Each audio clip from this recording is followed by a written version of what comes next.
नमस्कार, आप देख रहे हैं YBN नेशनल और मैं हूं आपके साथ सुहानी मलिक। इस साल देश के 5 राज्यों में विधानसभा चुनाव होने वाले हैं। इसमें पश्चिम बंगाल चुनाव पर पूरे देश की नज़र टिकी हुई है और चुनाव में मतदान से पहले ही बीजेपी और टीएमसी के बीच सत्ता को लेकर खींचतान शुरू हो गई है। चुनाव से पहले ही अब माहौल बदलने लगा है। बीजेपी खामोशी से प्रचार कर रही है, जबकि ममता बनर्जी अग्रेसिव बयान ददे रही है। SIR का मुद्दा, नॉनवेज पर बैन और पहलगाम जैसे बयान वाले मुद्दों को लेकर दीदी केंद्र सरकार पर हमलावर है। 294 सीटों वाली पश्चिम बंगाल विधानसभा के लिए वोटिंग की तारीख जैसे जैसे करीब आ रही है, राजनीति दिलचस्प होती जा रही है। बीजेपी ने चुनाव प्रचार की रणनीति बदल दी है। बीजेपी ने टीएमसी के आक्रामक सवालों में उलझने के बजाय ममता बनर्जी सरकार के खिलाफ महिला सुरक्षा, बांग्लादेशी घुसपैठ और लॉ एंड ऑर्डर के मुद्दों पर फोकस किया है। 2026 के चुनाव में बीजेपी ने राजनीतिक हमलों के लिए सीधे तौर पर ममता बनर्जी का नाम लेने से परहेज किया है, क्योंकि 2021 के चुनाव में पीएम मोदी खुद दीदी और दीदी से चुनावी भाषण की शुरुआत करते थे, मगर अब वो संदेश खाली कट मनी कल्चर और सिंडिकेट का जिक्र कर रहे हैं। दूसरी ओर टीएमसी केंद्र सरकार के साथ चुनाव आयोग के फैसलों को टारगेट कर रही है। पश्चिम बंगाल में 2 चरणों में चुनाव हो रहे हैं। यहाँ 294 सीटों पर 23 और 29 अप्रैल को मतदान है। राज्य में 2011 से टीएमसी की सरकार है और मुख्यमंत्री की कुर्सी पर लगातार ममता बनर्जी विराजमान है। बंगाल की राजनीति में 2021 के चुनाव से बदलाव नजर आया है। कांग्रेस और लेफ्ट पार्टियां जहां कमजोर होती नजर आई, वहीं बीजेपी के प्रदर्शन में लगातार सुधार हो रहा है। बीजेपी अब मुख्य विपक्षी दल से आगे बढ़ते हुए सत्ता पाने के मिशन पर काम कर रही है। बता दें कि बंगाल की राजनीति में सत्ता की चाबी करीब 100 विधानसभा सीटों के पास हो सकती है, जहां हार जीत का अंतर कम हो रहा है।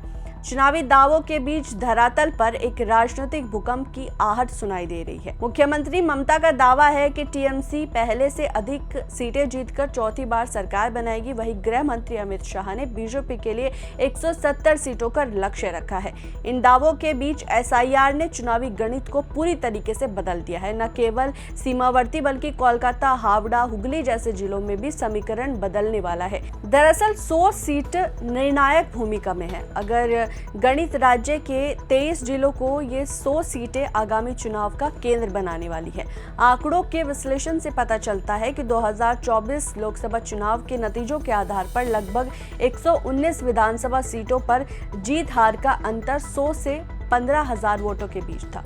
कई सीटों पर तो ये फासला 100 वोटों के नीचे तक रहा। यही नहीं, 2021 के विधानसभा चुनाव के आंकड़ों को भी देखें तो 1 से लेकर 15,000 वोटर्स वाली अंतर वाली सीट 101 थी। राजनीतिक जानकारों का मानना है कि यदि मुकाबले में पिछड़ रहा दल इस मामूली अंतर को पाट लेता है तो परिणाम पूरी तरीके से पलट जाएंगे। इन 100 सीटों में कोलकाता और आसपास की 40 सीटें शामिल हैं। इसके अलावा उत्तर बंगाल, मुर्शिदाबाद और बांकुड़ा, पुरुलिया, पूर्व और पश्चिमी मेदिनीपुर जिले के कई सीटें इसकी रडार पर है। ग्रेटर कोलकाता की 126 सीटों में से बीजेपी ने मात्र 18 और टीएमसी ने 107 सीटें जीती थी। कोलकाता, हावड़ा, दक्षिण 24 पर परगना जिले में से जो खाता भी नहीं खुला था। बीजेपी को उत्तर 24 परगना में 5, नदिया जिले में 9 और हुगली में 4 सीटें मिली थी, जहां मथुआ वोट निर्णायक है। इन सीटों पर 2-3% वोटों के इधर उधर से पूरा खेल बदल जाएगा। इन सीटों पर सबसे बड़ा खेल व्रत, अवैध, शिफ्टेड 91,000 नामों का हटना है। SIR की सूची जारी होने के बाद सबसे अधिक प्रभाव सीमावर्ती जिलों पर पड़ा है, जिसमें मुर्शिदाबाद, मालदा, उत्तर दीनजानपुर और उत्तर व दक्षिण 24 परगना प्रमुख है। साल 2021 में पश्चिम बंगाल में 8 चरणों में चुनाव हुए थे। राज्य की 294 सीटें और सुरक्षा व्यवस्था को ध्यान में रखते हुए लंबा चुनाव कराया गया था।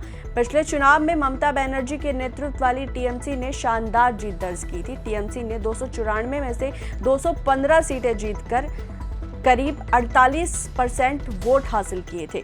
बहरहाल अब देखना होगा कि क्या इस बार भी बंगाल में इतिहास खुद को दोहराएगा या फिर इस बार बीजेपी पश्चिम बंगाल में कमल खिलाने में कामयाब होगी। आपको क्या लगता है? आपकी क्या राय है इसको लेकर? वो ज़रूर कमेंट में बताएगा।